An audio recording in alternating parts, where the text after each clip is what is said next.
sick for like a week.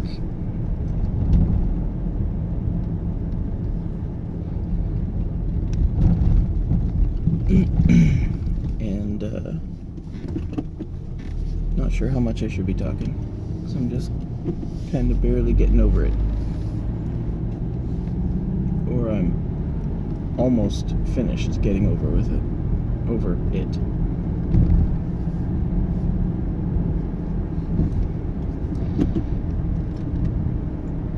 On my live stream,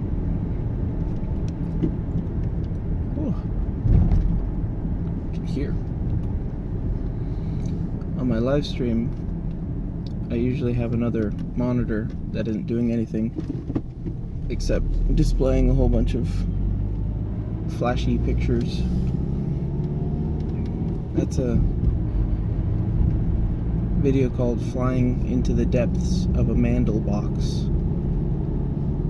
And it's a three-dimensional representation derived from the Mandelbrot set. And I knew what the Mandelbrot set was. Generally, I knew of it as a form of fractal, but I didn't really understand it. So I've been, it's like those who have eyes to see. Now that I understand what it is and why it is, I don't know if anyone understands why it is, but now I understand how it works, and I can see what simple equation is generating this impossible mathematical beauty. It's awing. It's awesome, literally.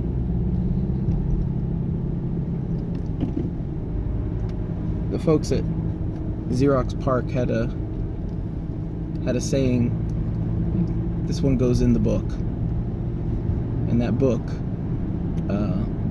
was God's book of equations, and like E equals MC squared, perfect, concise, sublime, one of the formulas at the root of the universe.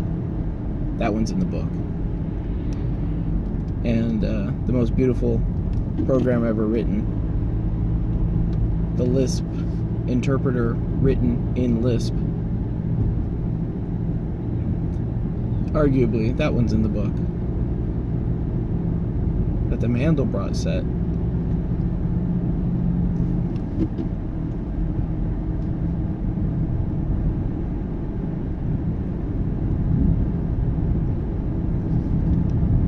I don't even think that's in a book. I think he like spoke that into existence. It's incredible.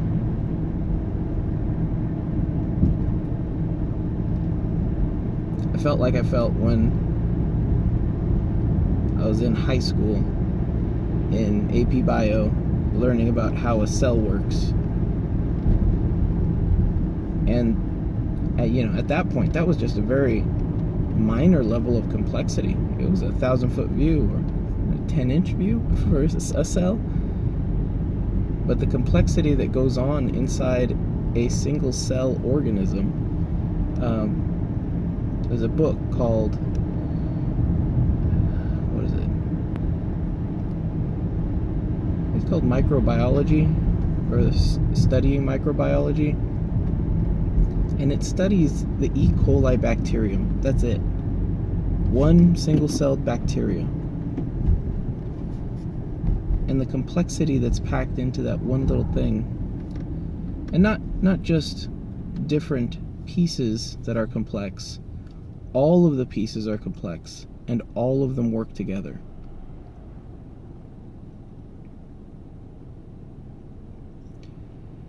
The fact that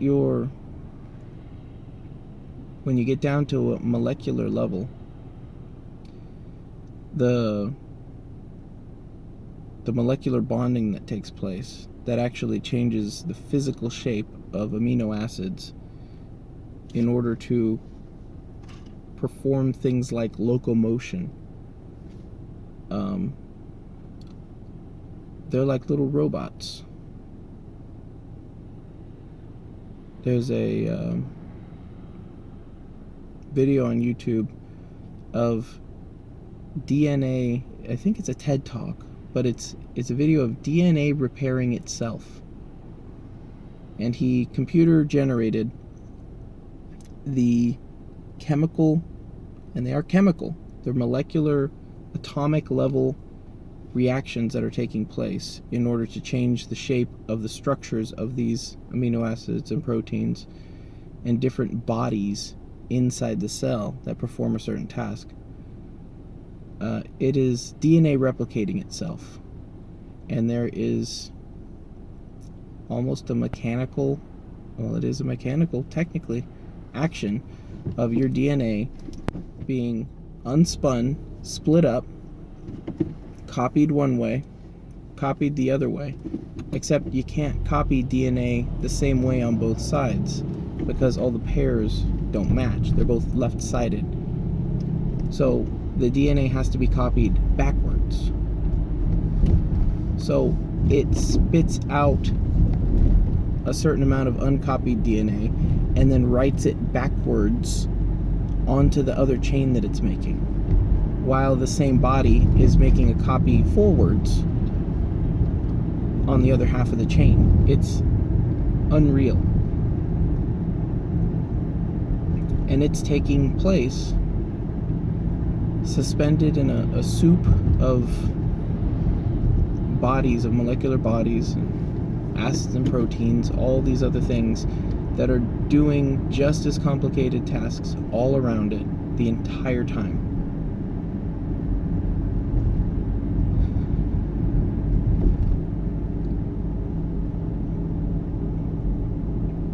That point in high school was where my brain ticked over to intelligent design. And I was by no means a believer in God at that point. But when I saw that, I was like, there's no way. And again, the level of complexity that I was understanding in high school is orders of magnitude smaller than what is actually the case. But even that, just understanding how all of it all fits together. I mean, we can talk about physics. Physics is great. Physics is just math, though, and physics behaves predictably and understandably. And when you figure out those, those E equals mc squared, yeah, it's math. It's physics. And when you understand, like, if I set a base of rules and build on top of that base of rules, that's just kind of the natural order of how things work out. I can say, well, look at a computer chip. Computer processes literally and OR gates. Technically, they're almost all AND gates or inverting gates. But a CPU basically says, is this a 1 and a 0? Yes? Okay, then no, then a 0. Or if it's a 1 and a 1, okay, then my output is 1. That's all it does. And from that, it abstracts up to, looking at cat videos on YouTube at the speed of light. That's something where you can say, all right, well, here's the system. The base is the system, and then it built up from there. When you get into biology, there is no, sure, there's like a molecular base. And yeah, there's argument for, well, the pieces just kind of came together and it's random, and there is obviously random mutation, but it just doesn't hold together when you look at how well the systems work together. It would make more sense for things to be simpler. Just look at Occam's razor. Well, that's Occam's razor right there. Look at this complex thing that got created. Well, how... And you can mathematically measure how complex, or how random things would need to be for something like molecular bonding of an unmatched pairs to take place. you can figure out how likely it is for something to happen. And that likelihood is very, very small. And instead of looking at this incredibly complex thing that you just found, and there's more complexity being uncovered about it every single day, you're like, oh, well, that was just random. I mean, when you look at physics, it's like, okay, well, with physics, it can't be any other way, because in this physical realm, you know, the forces work together the exact same way in pretty much every instance.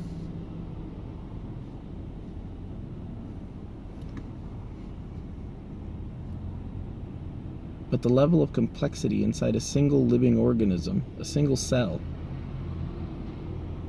is such that I don't think anyone who's really being honest and really coming at the argument with zero preconceptions can say that there was no designer.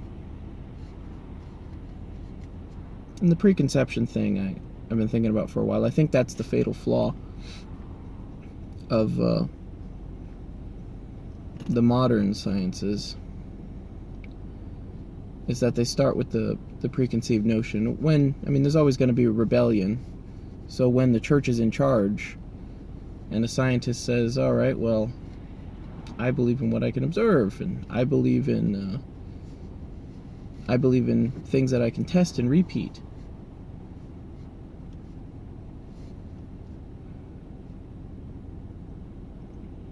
The premise is always, because there's no God, here's how I explain it. And the because there's no God is always unspoken. Look at this infinitely complex dance of chemicals and amino acids and proteins all working together in perfect concert within each individual cell of our bodies. Most of the processes of which we don't understand at all.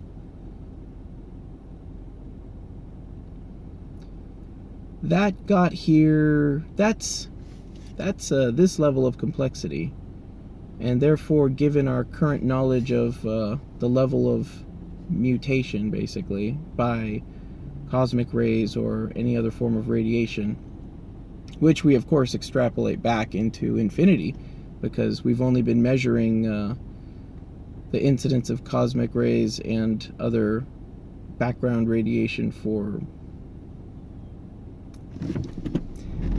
200 years? Maybe, if I'm being generous. So we'll just extrapolate that back into infinity.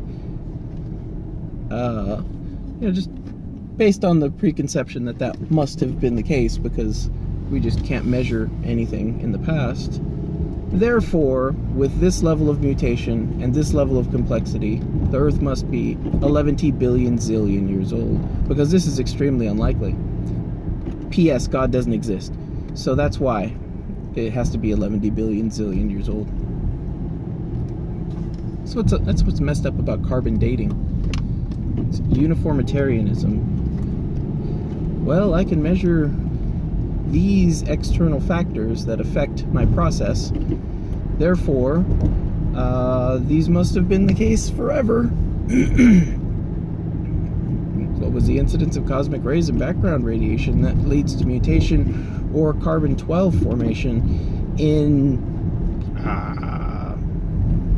well, actually, we don't even have any kind of measurements of any of this. So, 1000 BC. How about 1,000 years ago? We don't even know that. We don't know any of this stuff. We're just taking a best guess and extrapolating back, and that's just fine. I don't have a problem with that. I don't have a problem with all this stuff being taught.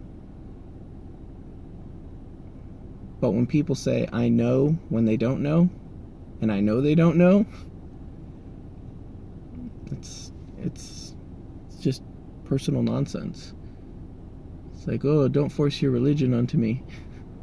Well, since God didn't exist, since God doesn't exist, this must be the way that it happened. Hey, don't force your non-religion on me. But then everyone kind of played along, and then money got involved in all the sciences, and government funding, and the outcomes don't really matter so long as the funding keeps flowing. Scientists used to be private individuals that were just doing stuff, figuring things out on their own. Now it's a job. We can talk about capitalism in that more, but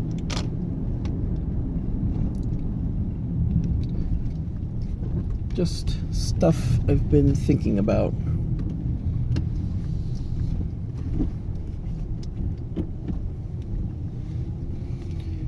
It all started with the, check I think there's a video called Why the Mandelbrot Set is Important, or something like that. How it works and why it's important. If I upload this, I will put it in the description.